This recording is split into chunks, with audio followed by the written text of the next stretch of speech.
자, 8장 7절을 보면 드디어 첫 번째 나팔이 불려지게 됩니다. 읽어주시기 바랍니다. 첫째 천사가 나팔을 부니 피 섞인 우박과 불이 나와서 땅에 쏟아지매 땅의 3분의 1이 타버리고 수목의 3분의 1도 타버리고 각종 푸른 풀도 타버렸더라. 첫 번째 천사가 나팔을 불 때 피가 섞인 우박과 불이 하늘에서 땅으로 떨어졌다고 그랬습니다. 그 결과 땅의 3분의 1이 타격을 받아서 타버리고요, 식물, 산림과 초목이 3분의 1이 타버리는 재난이 발생하게 됩니다. 자, 그런데 우리가 이것을 이해하기 위해서는요, 출애굽기 9장에 등장하는 이집트에 내린 7번째 재앙과 좀 비교해 볼 필요가 있습니다. 10가지 재앙이 이집트에 임했는데 그 중에서 7번째 재앙을 한번 읽어주시기 바랍니다. 출애굽기 9장 18, 19절.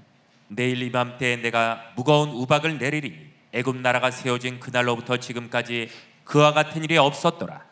이제 사람을 보내어 내 가축과 내 들에 있는 것을 다 모으라. 사람이나 짐승이나 무릇 들에 있어서 집에 돌아오지 않는 것들에게는 우박이 그 위에 내리리니 그것들이 죽으리라 하셨다 하라 하시니라. 여기 보면은 여기도 첫 번째 나팔 재앙과 비슷하게 우박 재앙이 등장을 합니다. 우박.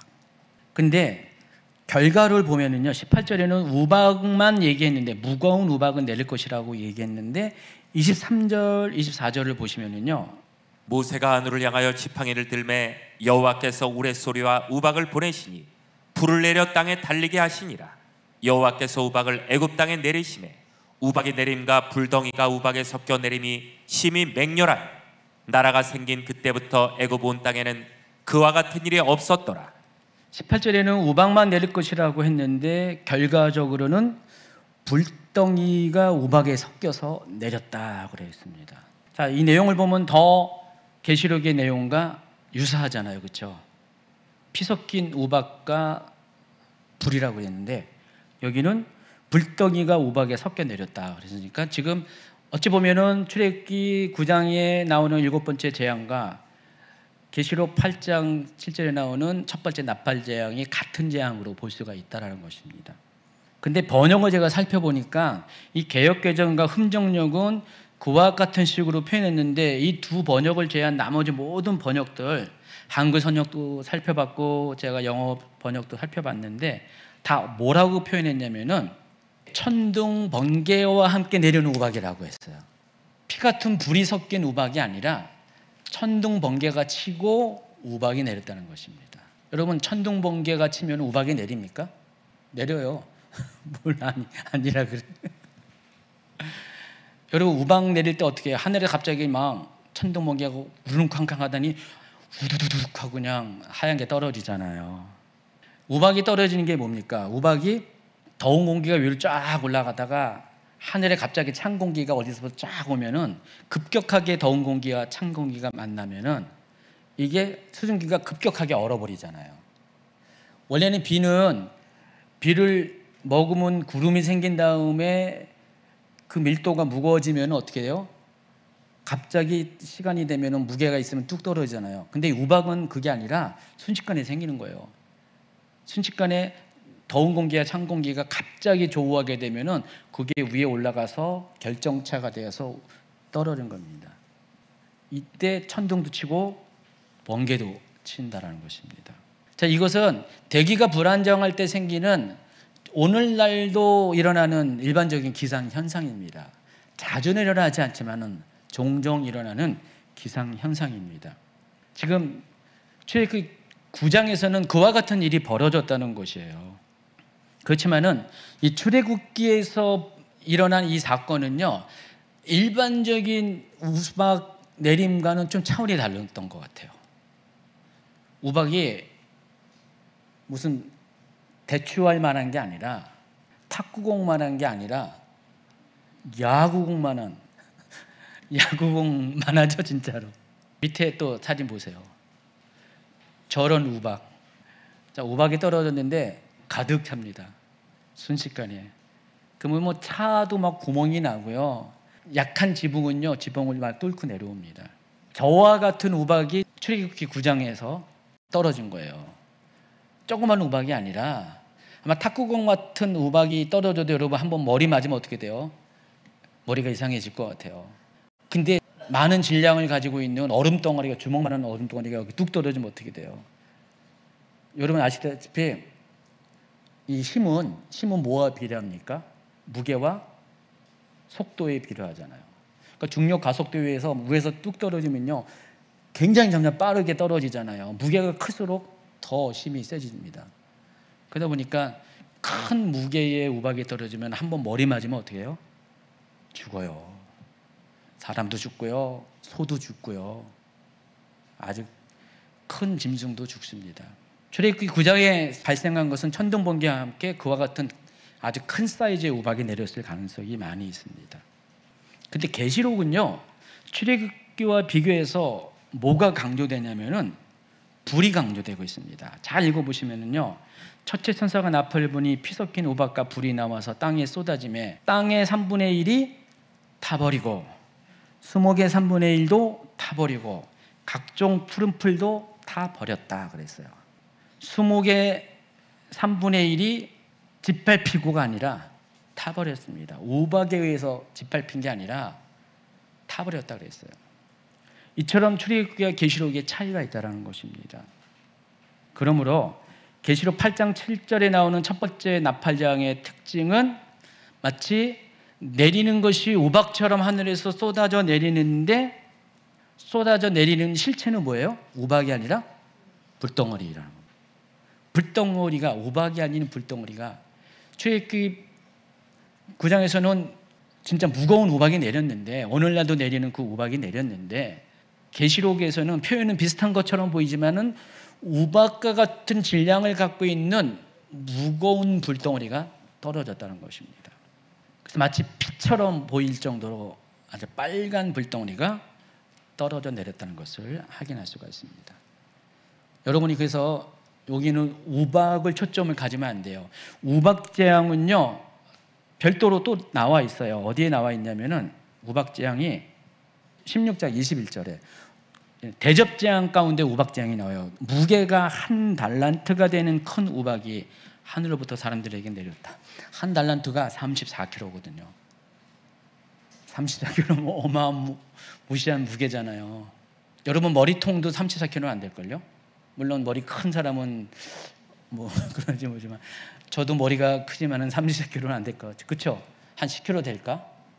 근데 이 머리통에 3배, 4배만한 게, 여러분 34kg면은 한 50kg 되는 체중 갖고 있는 분의 아마 상반신 정도만한 그 정도의 무게의 우박이 떨어진다는 겁니다. 만약 그 우박 맞으면 뭐든지 남아 있겠습니까? 뭐 사람은 물론이거니와 웬만한 건물도 다 파괴되지 않을까요? 그 정도로. 그 심판은 대접재앙 가운데 나옵니다.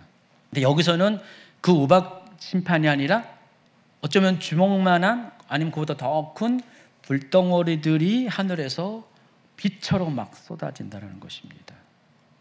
그게 첫 번째 나팔 재앙이라는 것입니다. 자, 그러면 그것의 정체는, 구체적으로 과연 그것의 진짜 정체는 무엇일까?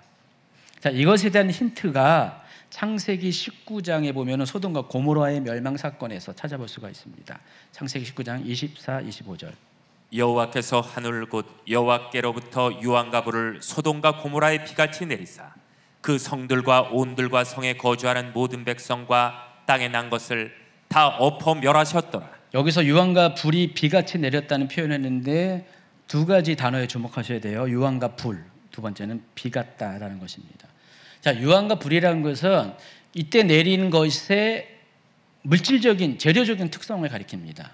어떤 물질이 내렸다고요? 유황과 불 같은 것이 내렸다는 것입니다. 유황과 불은 뭐예요? 다 뜨겁잖아요. 뜨거운 거잖아요.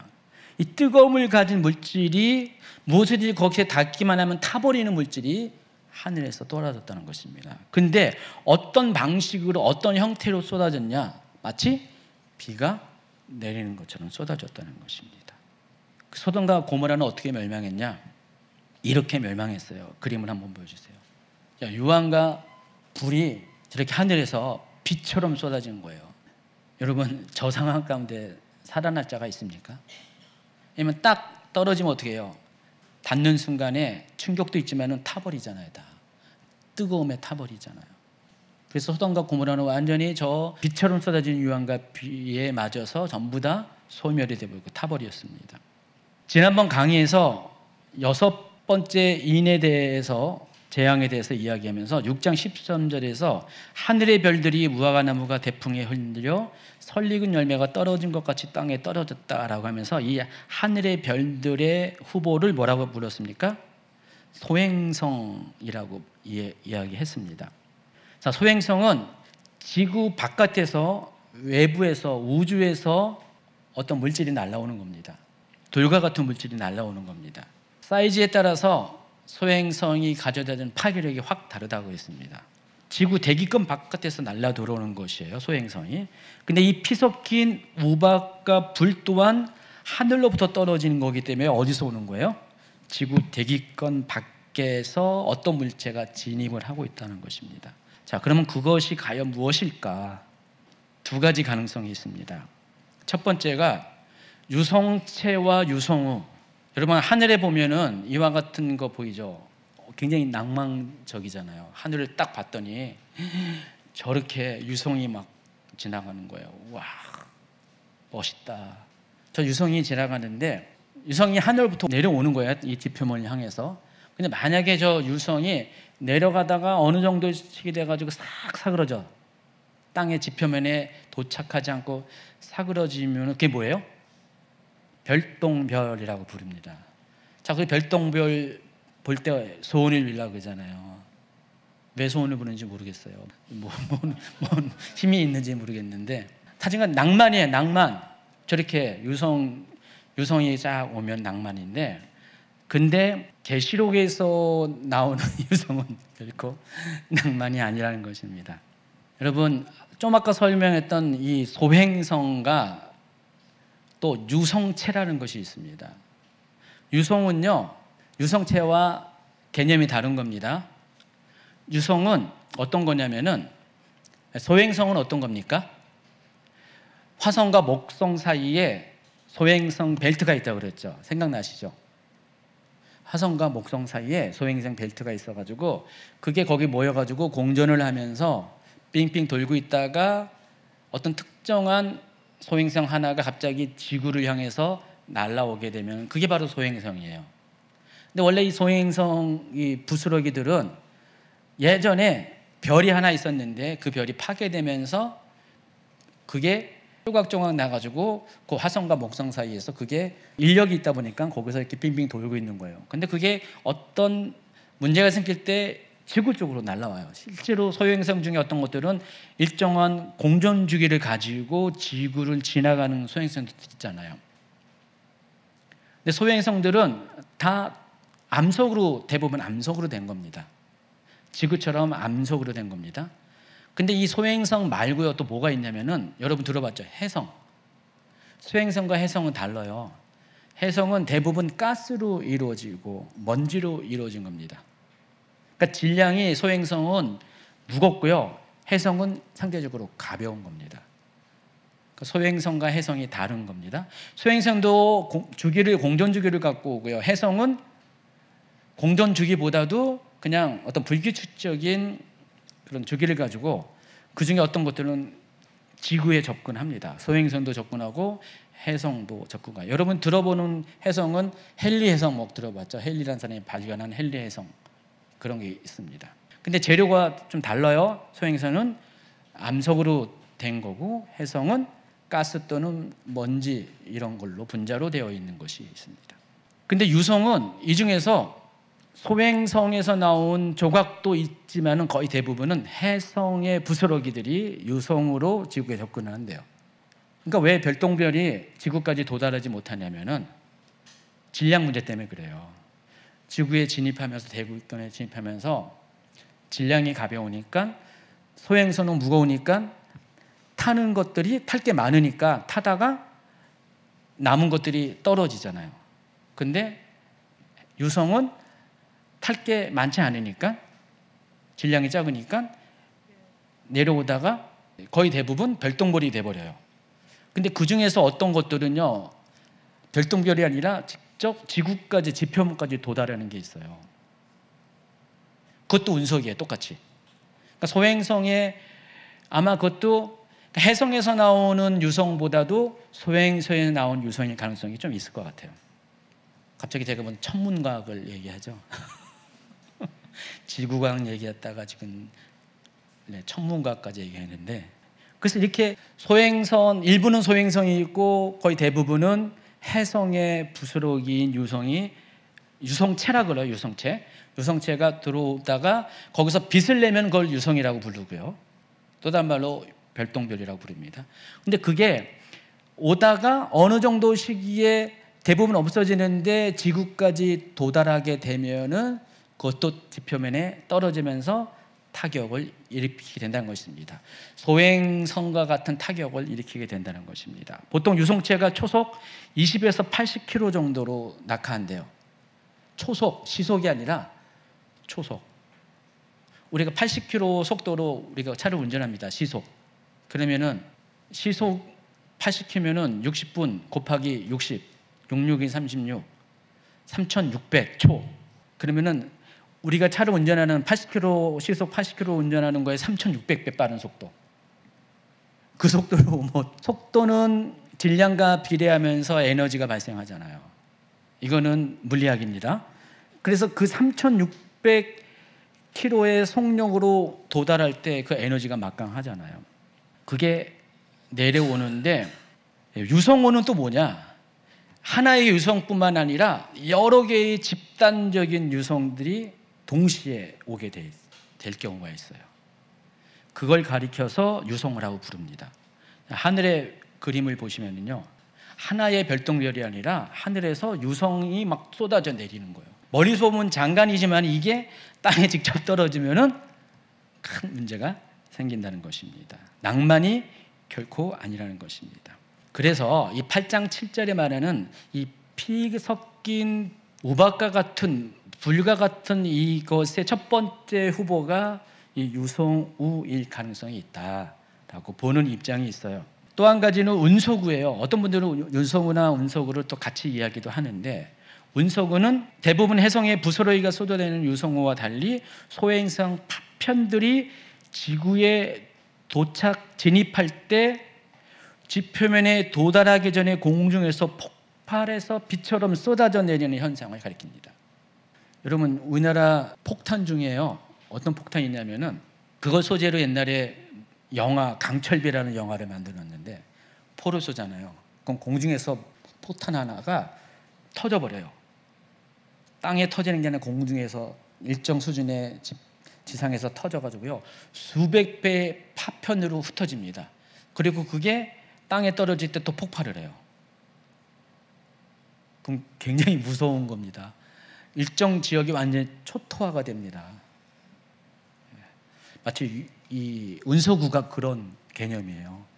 운석이 떨어져요. 그것도 운석도 소행성이거든요. 소행성이 떨어져서 지표면에서 남아 있는 게 운석인데, 일정 규모의 소행성이 오다가 그게 공중에서 폭발을 하면은 거기서 수백 개 그 이상으로 조각이 나눠지면서 마치 불덩이가 위에서 쏟아져 내리는 그와 같은 현상이 발생한다는 것입니다. 2013년에 그런 일이 있었어요. 2013년 2월 15일에 러시아에서 첼라빈스크라는 곳에서 지름 17m짜리의 소행선이 지구로 들어온 거예요.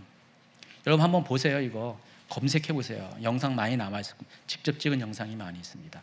저런 식으로 소행성 하나가 운석이 쭉 떨어진 겁니다. 떨어지다가 어느 지점에서 막 터져버렸어요. 그 수백 개의 파편으로 터졌어요. 사람이 인구 밀도가 적은 곳임에도 불구하고 이때 1491명이 부상당하고 건물 7200채가 파손이 되었습니다. 이게 만약에 인천에 떨어졌다, 난리가 난 거죠. 어쩌면 이거의 가능성이 있다는 것입니다. 참고로 이때 이 운석우가 또는 유성체가 지구를 대기권을 들어올 때 온도가 1650도까지 치솟습니다. 그럼 1650도 하면은 완전히 불덩어리잖아요. 그렇죠? 불덩어리가 떨어지는 거예요. 근데 이게 한 개의 운석이 떨어지는 게 아니라, 만약에 하나님이 심판을 계획했으면은 3분의 1에게 타격을 주기 위해서는요, 그 지역 전체에 맞는 운석을 보낼 거 아니에요. 그러니까 어느 날 갑자기 만약에 여기 3분의 1에 포함된 지역에 여러분이 살고 있다. 하늘에서 아까 같은 유성우가 막 떨어지는 것처럼 그거보다 더 심할 정도로 수천 개의 불덩어리가 막 위에서 떨어지는 거예요. 그때 여러분 탄성을 지를까요? 와, 신난다. 그러다 갑자기 두두두둑 떨어져가지고 그냥 여기저기서 폭발음이 나고 건물이 불타고 사람들이 맞아 죽고, 그러면 어떻게 될까요? 그건 생지옥이죠. 바로 그와 같은 일이 일어날 가능성이 있습니다. 이건요, 예측이에요, 예측. 반드시 뭐 유성우다 운석우다 말하는 거 아니에요. 성경에 나와 있는 이것을 가지고 가장 합리적으로 그나마 근접하게 설명할 때 이와 같은 설명이 가능하지 않을까라는 제 생각이라는 거죠. 계시록을 강의하는 분들은요, 다 달라요. 해석하는 게 다 달라요. 상징적으로 해석하는 사람은 이걸 또 뭐라고 하고요, 어떤 사람은 기후변화라고 얘기하기도 하고요. 여러분 잘 알고 있는 이 기후변화가 이거래요, 뭐 이렇게 얘기하는 분도 계시고요. 입장이 다 달라요. 코에 걸면 콜이고 귀에 걸면 귀걸이에요. 다 달라요, 입장이.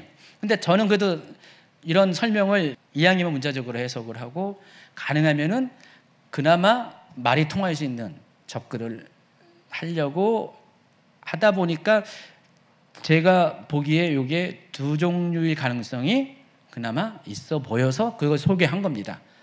정답이라고는 말할 수는 없지만은 이와 같은 일이 벌어질 것입니다. 여러분, 하나님이 세상을 징계하고 심판하는 방법은 과거나 오늘이나 크게 다르지 않습니다. 비슷한 방법을 사용하세요.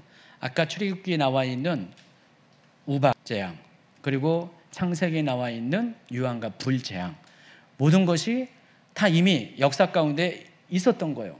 근데 마지막 때가 되면은 같은 종류의 재앙인데 아마도 뭐가 다를까? 강도, 범위가 다를 것 같아요. 그때는 이집트에 한정이 되었고요, 그때는 소돔과 고모라에 한정이 되었어요. 그러나 마지막 때가 되면 어떻게 돼요? 전체는 아니지만 지구의 3분의 1이라는 아주 큰 면적에 이와 같은 일이 일어날 것이고, 강도 면에서도 작은 것이 아니라 아주 심각한 수준의 일들이 벌어지게 됩니다. 그래서 하늘에서 불덩어리가 떨어지는 거예요. 활활 타는 불덩어리가 떨어지는데 그 크기는 크지는 않을 거예요. 왜냐하면 피처럼 쏟아지는 거기 때문에. 그렇지만은 넓은 범위에서 그게 떨어지기 때문에, 골고루 떨어지기 때문에 이로 인한 피해가 막심할 것이라는 것입니다. 이 그림이 바로 8장 7절의 상황을 설명하는 그림입니다. 나팔을 불었죠.